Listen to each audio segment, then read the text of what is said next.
It is Hangouts, and today we are going to be talking about politics. And just as usual, I'll be taking a quick break, and when I get back, the show will begin.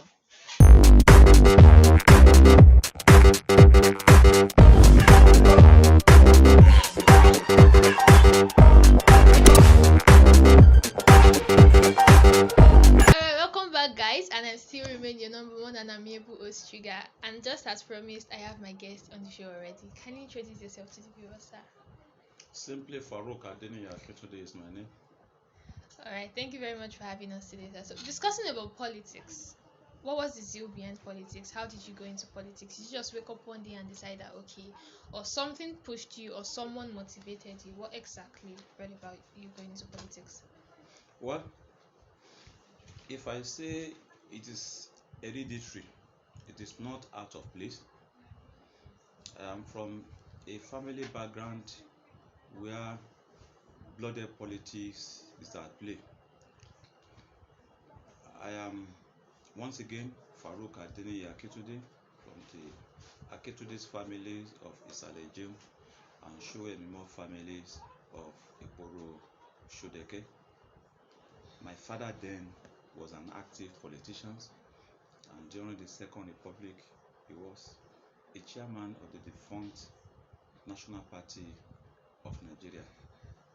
So I developed that interest from the activities that always took place in my family's or in my father's house then. Okay, thank you very much. Now, looking at, I don't know if you call it unpopular opinions or popular opinions about politics. Some people say when you want to go into politics, remove your name from the book of life. That is, you're not going to make heaven. Some people say politics is a dirty game. Some people say you have to step on people to get to higher places in politics. Now, can you kind of throw more light on that? Do you think everybody that goes into politics has to change from good to bad, or it's just based on personal convictions? Well, I did subscribe to that notion that politics is a bad game or is a dirty game, whichever you take it.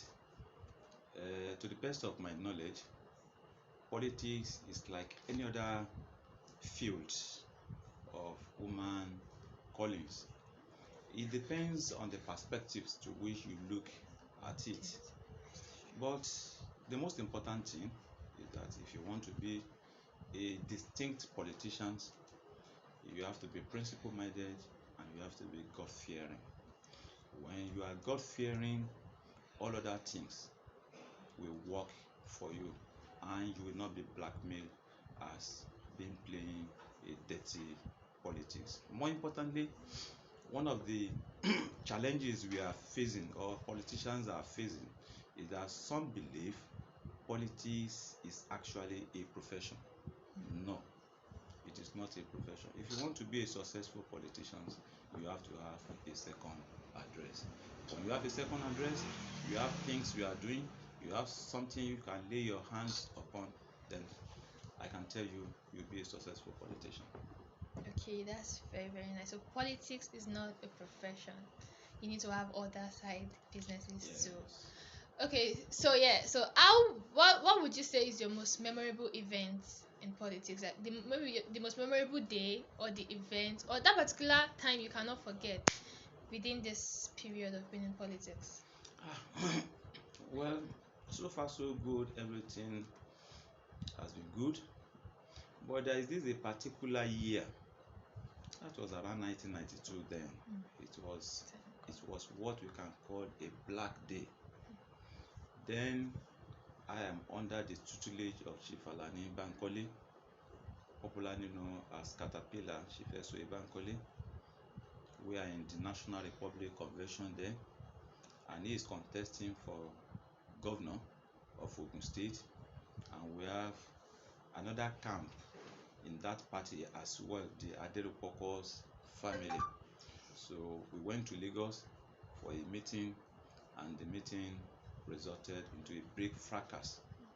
People were maimed, people were injured, some people lost their life, and very, very saddening, most of the people were arrested by policemen for breach of peace and detained at Lagos. It was a very bad day.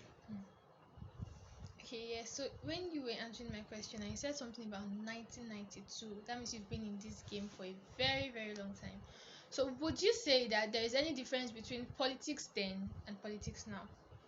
No, there is no difference because the word itself remains the same.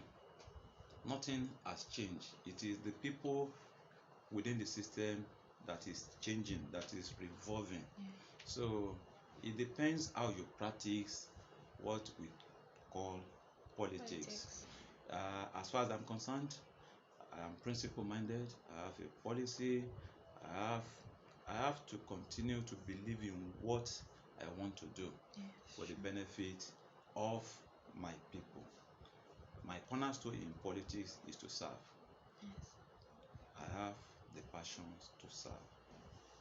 Right. So the youths, let me just take from the aspect of the youths. Most people, or should I say most of us, because I'm also one of them, we say that at least they should give with the youth, the younger ones, to take part in politics. Okay, fine. Let's have our elderly ones relax and let us run it to see if we would actually do well or even if we would do better. So do you think that the youth are just talking from the aspect of the elderly ones are not doing it well, or you think the youth can actually make impact as well? Well, I only have an advice for the youth. There is this adage which says experience is the best teacher. Teacher, yes. If you are not in a field and you did not learn the rudiment of that games, it becomes practically impossible for you to have your way or to succeed. Whether you are not, whether you are youth or no, you have to undergo the terrain of politics. Like I told you the other time, I ventured into politics since 1982, and that was when Chief Alani Bankole was contesting for the chairman for the governorship of Ogun State under the then National Party of Nigeria.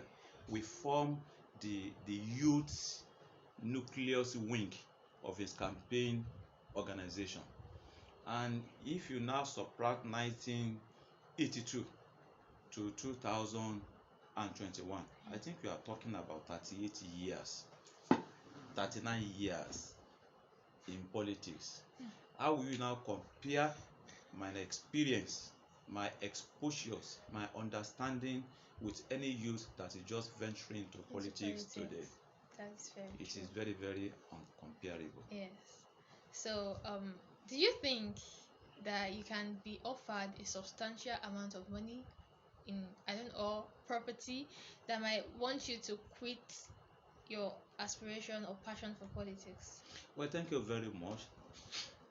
My my main core value of going to politics is not to amaze wealth.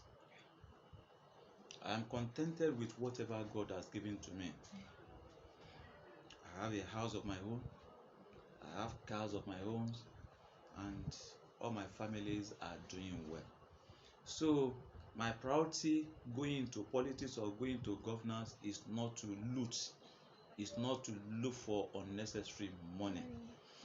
Nobody, I repeat, nobody and nothing material wise can buy my own opinion.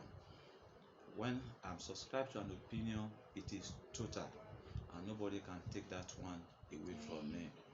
In my life, I've witnessed so many situations whereby people will come over to lure me on material gains, and I will said no. If it is $100 million, I don't bloody care. Because one thing is very sure, everything in this life is vanity. Yeah, sure. Whatever you acquired, you are leaving it behind. So what is important for you to leave behind is legacy. Yes. Good legacy. That one will still go after you when Yes. you leave this world.